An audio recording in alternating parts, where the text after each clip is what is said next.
ഞാൻ ഓർക്കുന്നു ജെസ്സി എന്ന ആംഗ്ലോ ഇന്ത്യൻ പെൺകുട്ടിയെ. ഫോർട്ട് കൊച്ചിയിൽ വെച്ച് ഞാൻ കണ്ട ദിവസം 1993 മെയ് 15. അന്ന് ഞാൻ ഫോർട്ട് കൊച്ചിയിൽ ബാങ്ക് കാഷ്യറായിട്ട് ജോലി ചെയ്യുകയായിരുന്നു. ആദ്യമായി കണ്ടപ്പോഴേ ഏതോ ഒരു മുൻജന്മ ബന്ധം പോലെ എനിക്ക് തോന്നി. വീണ്ടും ജെസ്സിയെ ഞാൻ ബാങ്കിൽ വെച്ചും മറ്റു പല സ്ഥലത്തും വെച്ച് കണ്ടു. ഞങ്ങൾ പരസ്പരം പരിചയപ്പെട്ടു. അത് ഇത്രയും വലിയ ബന്ധത്തിലേക്ക് എന്നെ എത്തിക്കുമെന്ന് ഞാൻ കരുതിയില്ല.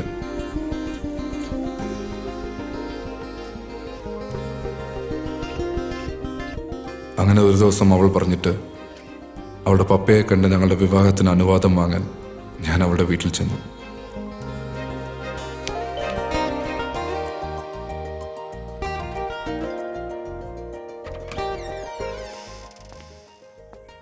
നമസ്കാരം.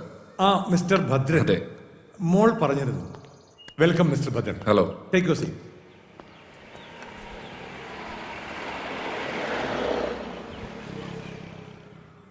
ഏതാണ്ട് ഞാൻ മനസ്സിൽ കണ്ട രൂപം തന്നെയാണ് താങ്കൾ. എനിക്കിഷ്ടപ്പെട്ടു. ഞാൻ ഈ ഫോർട്ട് കൊച്ചി വന്നിട്ട് 35 വർഷമായി. കപ്പലിന്റെ ക്യാപ്റ്റനായിട്ടായിരുന്നു വരവ്. പിന്നെ എല്ലാം എനിക്ക് ഇവിടെയായി. ബേസിക്കലി ഞങ്ങൾ ആലപ്പുഴക്കാരാ. ജെസ്സിയുടെ മമ്മ നേരത്തെ പോയി. ഇവളുടെ 5ാമത്തെ വയസ്സിൽ ഒരു പനിയായിരുന്നു തുടക്കം. 2 ആഴ്ച കിടന്നു. അങ്ങ് പോയി എന്റെ എലിസബത്ത്. എനിക്കിപ്പോ എന്റെ പൊന്നുമോളാണെല്ലാം. ഇനി എനിക്ക് എന്റെ മോളെക്കുറിച്ച് ഒരു ആശങ്കയുമില്ല. ശക്തനായ ഒരാളുടെ 2 കൈകൾ എന്റെ മോളെ അങ്ങ് ഏറ്റെടുത്തില്ലേ?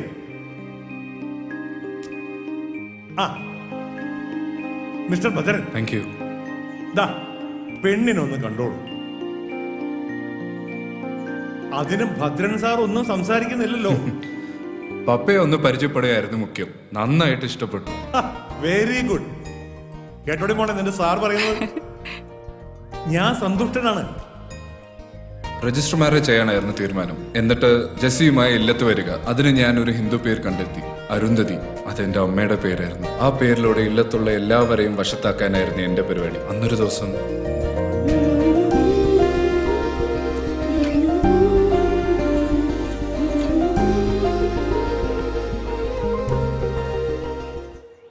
Bhadra, what happen?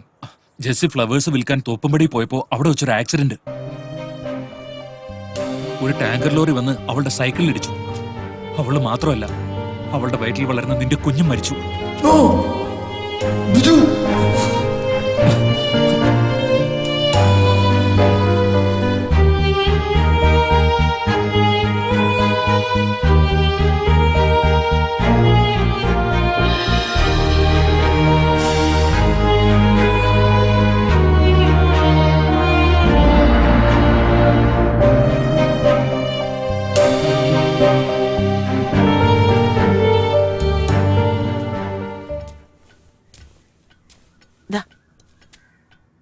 വിഷ്ണുവിന് വന്ന ആലോചന ഉടനെ വേണം. അവനെ ഒന്ന് വിളിച്ചോ നീ? വിളിച്ചു. വൈകിട്ട് വരുന്ന ദിവസം പറയും. നിന്റെയോ നിന്നുപോയി. ഇനിയിപ്പൊ അവനും. മറ്റാളുകൾ പലതും പറയുന്നത് എന്റെ ചെവിയിൽ എത്തുന്നുണ്ട്. വിഷ്ണുവിന്റെ അച്ഛനും ദുർമരണമായിരുന്നല്ലോ. നീയോ ജാതിയും മതവും മറന്നു. ഇതെല്ലാം ഉള്ളിൽ ഒതുക്കി നടക്കുന്ന എന്റെ വേദന ആർക്കും മനസ്സിലാവില്ല.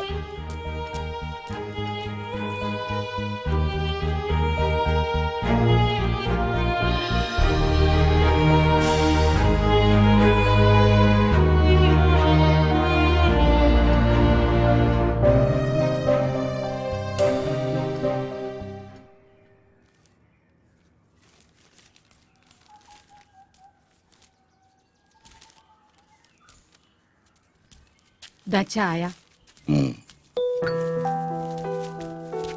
അച്ഛാ, ഞാൻ കോളേജിൽ പോയിട്ട് വരട്ടെ. മോളെ, എന്താ അച്ഛാ? ഇക്കൊല്ലം MSc ഫൈനൽ ഇയർ ആണ്. കൂട്ടുകാരുമായി ചേർന്ന് ഉഴപ്പരുത്. ഫസ്റ്റ് ക്ലാസ് വാങ്ങും. ശരി അച്ഛാ. എന്റെ മോളാണ് അച്ഛന്റെ സ്വപ്നം. നിങ്ങൾ ഒന്നുകൊണ്ടും പേടിക്കണ്ട.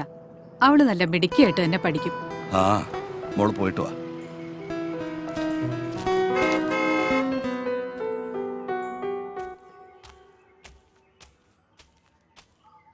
എന്താ അശോക? നമസ്കാരം ചേട്ടാ. പിന്നെ ഇത് കോഴിക്കോട് മേയർ പ്രേംകുമാറിന്റെ മകൻ പ്രവീൺ. ഞങ്ങൾക്ക് ഇന്നൊരു പുതിയ സാധനത്തെ അറേഞ്ച് ചെയ്ത് തരണം. പൈസ എത്ര വേണമെങ്കിലും തരാം. പുതിയ 2 കക്ഷികൾ വന്നിട്ടുണ്ട്. ഹോസ്റ്റലിൽ താമസിക്കുന്നവരാ. നിങ്ങൾ ഹോട്ടലിലേക്ക് വെക്കോ, ഞാൻ ഫോട്ടോയായിട്ട് അങ്ങോട്ട് വരാം. ഇവിടെ നിന്ന് അധികം കറങ്ങിയാൽ പെണ്ണുപിള്ളയ്ക്ക് സംശയം വരും.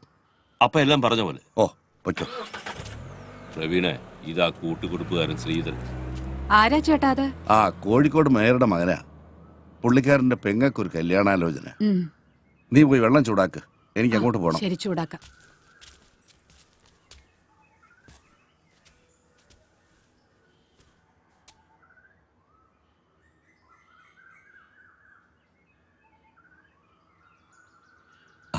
ആ മോളി, ശ്രീധരൻ ചേട്ടനാ. എന്താണോ ചേച്ചി കടിയുണ്ടോ? ഇല്ല, കടി ഉണ്ടായിപ്പൊരുത്തരും വന്നില്ല. കടി തീർന്നപ്പോഴാ ഓരോരുത്തർ വന്നത്. വൈകുന്നേരത്തേക്ക് കടിയാവോ? 3 മണിയോടെ കടിയാകും, ചിലപ്പോ 4 മണി. എന്നാലേ കടിയാകുമ്പം വരാം. ഓ ആയിക്കോട്ടെ. ഓ ആയിക്കോട്ടെ. കടി ഉള്ളപ്പോ വരികയല്ല, ഇല്ലാത്തപ്പോ വരും. കടി ഉണ്ടാന്ന് ചോദിച്ചിട്ടുണ്ട്.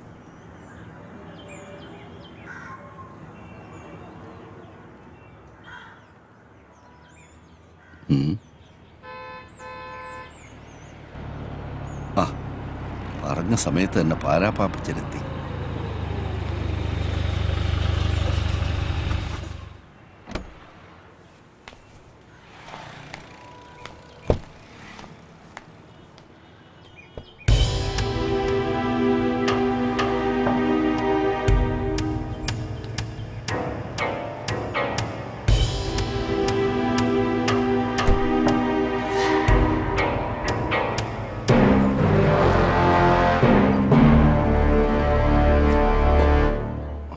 ആ ശ്രീധര, താൻ മുറിയിലോട്ട് വാ.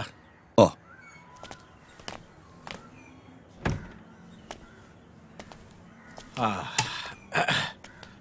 ആ മാത്യു, ആ താഴെ വണ്ടിയുടെ ഡെക്കില് എന്റെ പെട്ടിയുണ്ട്, അതിങ്ങ് എടുത്തിട്ട് വാ. പിന്നെ മുറി പറഞ്ഞിട്ടുണ്ട്. ഓ ആ. ശരി. ആ. ആ. പിന്നെ ശ്രീധര, എന്നെ അയക്കുണ്ട് വിശേഷങ്ങള്. അത് പിന്നെ ദാ നോക്കിയാട്ടെ. ആ. ആ. അയ്യേ, ഇത് അലുമിനിയം പാത്രം ചടങ്ങിയ പോലെ. ആ. ആ. ആ.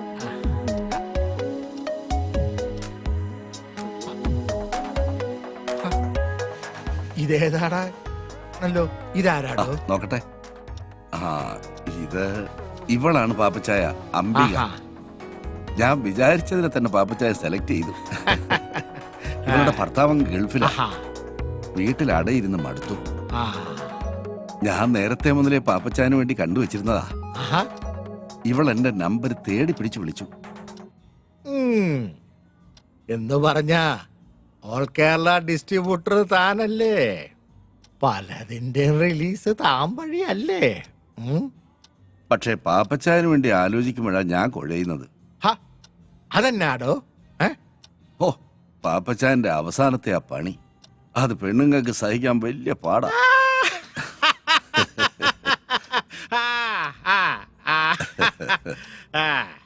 ഒരുമാതിരി അവളുമാര് സഹിക്കുകയല്ല. അതിനെയല്ല അവളുമാര് പരിഭവം പറയും. ചിലർ എന്നോട് കംപ്ലൈന്റ് പറയുകയും ചെയ്യും. എന്നായാലും എന്താടോ, കാശല്യോ കൊടുക്കുന്നേ? പിന്നെ ഇവള് മതി ഒരു 4 ദിവസത്തേക്ക്. ഓ, 4 ദിവസത്തേക്കോ? ആ. അതെ, വേറൊന്നും കൊണ്ടല്ലടോ. ഇത്തവണ ശരിക്കൊന്ന് ആഘോഷിക്കാന്ന് വിചാരിച്ച്. ഏതാ? നടക്കട്ടെ നടക്കട്ടെ. ആ.